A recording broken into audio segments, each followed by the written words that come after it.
Good morning. It is Saturday, February the 17th, about 8:15 a.m. This is meteorologist Shay Gibson with WeatherFlow, and you probably know me from iKitesurf for SailFlow and some of the other apps. But either way, I'm going to be covering today. I'm helping Aaron. I talked to Aaron McLaren on last night a little bit about the upcoming Big Air Tour. Next stop, Cocoa Beach. That's given a yellow for tomorrow. So talking a little bit about the weather, and I'll be talking to Aaron probably later today or this evening just to solidify the forecast for tomorrow. It looks a little tricky because we have a lot of rain, we have low pressures along the cold front boundary, and then high pressure over Texas. So real quick, here's the site that you can go on Facebook, Florida Big Air Tour. You can go here, also Elite Water Sports rules and registration with format, all of the information that you need here in these links on that particular web page. So with that said, we'll go ahead and just dive right into the forecast.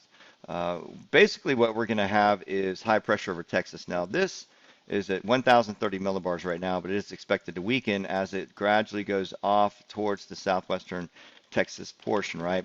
Originally, in some of the models, we had this Texas setting up over what's called Arklatex, which means the ridge would be a lot stronger coming down behind this cold front and really crank those northerly winds up. But we've seen that the retreat of the center of high pressure off towards the southwestern United States is creating a crease in between, which means that this little area right here is an extension of the center or multiple centers right along with what's called a ridge axis.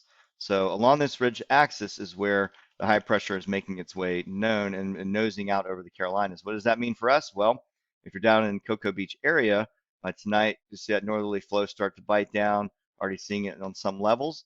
And then as we go into time, move this out, as we get into Sunday morning, we see that ridge axis is a lot more pronounced. Get rid of that. Yeah. Over here, the ridge, the nose of the center actually pushes over the Tennessee Valley, over the Carolinas, and out. And you can't even see this point over here, Bermuda. And that continues to keep the northerly flow going. Now, there are some models that are building a trough mechanism that just over the front, which basically means we have cyclogenesis beginning with a wraparound flow.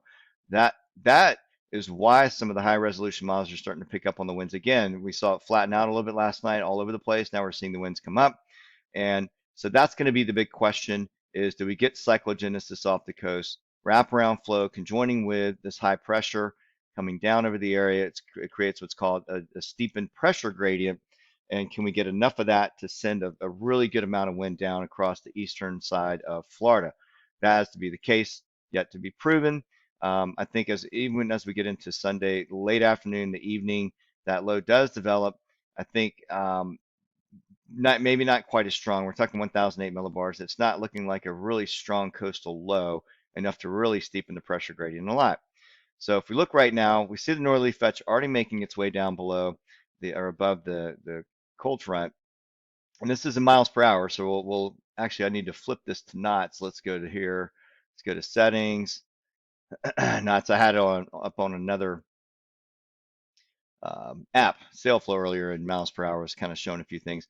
But if we go to the 526 Slick Banana River sensor down near Cocoa Beach, and we run all of the models, this is what I like to do. I run not the basic, but I actually flip to the detailed because it's kind of old school. But when you run all the models on this, you'll see how much smoother it is. And then when you run this out over time, you'll see all the models and what their agreements are. Now, this is important to do, I think, because you're getting multiple opinions about it, right? Like if you're going to go to a doctor, you don't want to just put all your eggs in one basket for one thing, right? You want to do this for the winds. But what we see is there's a large agreement for the northerly fetch to persist. The big question comes in, what are each of the models saying? Now, I ran this model earlier about 2 hours ago, and I saw some of the higher resolution models really kicking it up into the 20s. Now we're seeing that bite down until later in the evening when they think that cyclogenesis is going to occur. And that's where these steepened winds start to come up, and the more model agreement comes in overnight, where we see that coastal low develop and the gradient really steepen a lot. So the big question is for tomorrow through much of the day. The baseline here is about 9 to 10 knots. The high mark is in the upper teens. We see a little bit of a spike here, probably due to some storm activity or convective activities from the WFWRF 2-kilometer model.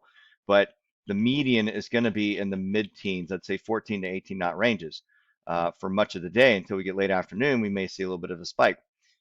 Now, if that coastal low does not develop and we end up just northerly winds and a lot of rain, we could end up on those low teens, low to mid teens, say 12 to 16 knots. So that's what makes it a difficult forecast for tomorrow. I know earlier, a couple of days ago, we were seeing a much stronger high that was parked over Arklatex, really cranking those winds up. But tomorrow's going to be a little bit tricky. I'd say for a big air contest, this is not a favorable forecast unless you wait till late afternoon, evening, where there's a possibility that stronger northerly fetch could happen, but it's nothing to really hang your hat on. Looking at the NAM3 for precipitation, and the only reason I won't use the HRRR, which is a great rain model, by the way, probably a better rain model than it is a wind model. But I'm going to use NAM3 because it goes out farther than 18 hours, which is the HRRR or the rapid refresh model. You can see here as we go into Sunday overnight, we get a lot of rain starting to peel down the coast.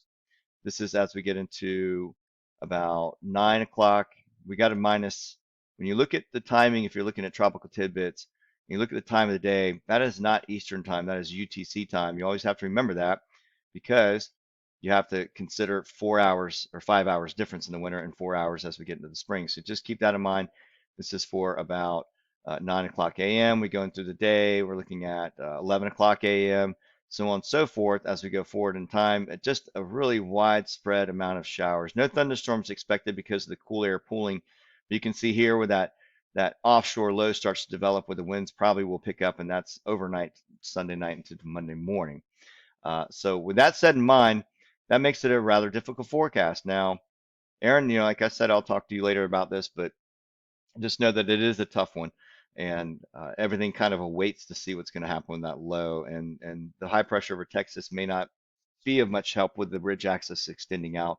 But either way, we'll be talking soon, and hopefully we'll get this event launched off, even if it doesn't happen tomorrow. If we back it down from yellow back to not, then I'll be on the next forecast for the next call. So either way, you guys have a great rest of your day, and we'll be touching base soon. Thanks for watching. Take care.